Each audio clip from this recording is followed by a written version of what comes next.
আজ রকিব হাসানের ৩ গোয়েন্দা গল্পের মতো ভোরেই বেরিয়ে পড়েছে এক রত্নের খোঁজে। পাড়ি দিচ্ছে দূরের পথ। আমরা আজ এমন একজন শিক্ষকের কাছে যাব যে কিনা নরসিংদীর হাজার হাজার শিক্ষার্থীর কাছে এক আস্থার নাম, যার কাছে ম্যাথ বা গণিত মানেই সূত্রের সাথে শত্রুতা না, বরং নিয়মের সাথে বন্ধুত্ব। ভাই ভাই ভাই যে ফাইন বের কোচিংটা কোন দিকে? আপনি কি বুয়েটের ফাইন বের কথা বলতেছেন? ম্যাথ কলেজে? হ্যাঁ হ্যাঁ হ্যাঁ হ্যাঁ এটা ভাই সামনে সরকারি কলেজের অপোজিট পাশেই পড়ে। আর ভাই কোচিং জান। আচ্ছা আচ্ছা ভাই, ঠিক আছে ভাই, থ্যাংক ইউ। তাহলে সাইন থিটা সমান কি আসবে?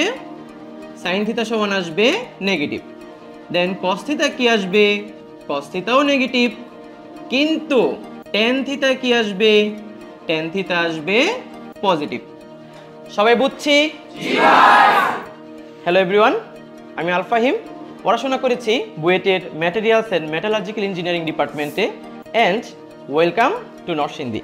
ক্লাস 8-9 থেকেই ম্যাথ আমার খুব ভালো লাগতো।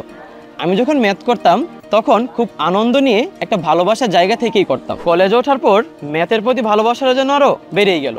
আমি আমার ম্যাথের সবচেয়ে প্রিয় শিক্ষকদের সবসময় অনুসরণ করতাম, তারা কিভাবে এত সুন্দর করে ম্যাথ পড়ায়। আর তখন থেকেই স্বপ্ন ছিল ম্যাথ নিয়ে কিছু করার। এজন্য বুয়েটে পড়াশোনা করা অবস্থায় নিজের সেই ভালো লাগার জায়গা থেকেই ম্যাথ পড়ানো শুরু করি। ম্যাথকে আমরা প্রায়ই একগাদার নিয়ম এবং সূত্রের মধ্যে আবদ্ধ করে রাখি, তাই না? কিন্তু আমার কাছে ম্যাথ হচ্ছে এক অন্যরকম ভালোবাসা, যা অনুভব করা যায় এবং বুঝে নেওয়া যায় শিল্পকর্মের মতো। অফলাইন এবং অনলাইন মিলিয়ে এখন পর্যন্ত পড়িয়েছি প্রায় লক্ষাধিক শিক্ষার্থীকে। কিন্তু এখন সময় এসেছে পুরো বাংলাদেশকে পড়ানো। ম্যাথের সৌন্দর্যকে অনুভব করে কিভাবে ম্যাথ শেখা যায়, ওইটাই আমি তোমাদের শেখাবো। তাহলে দেখা হচ্ছে।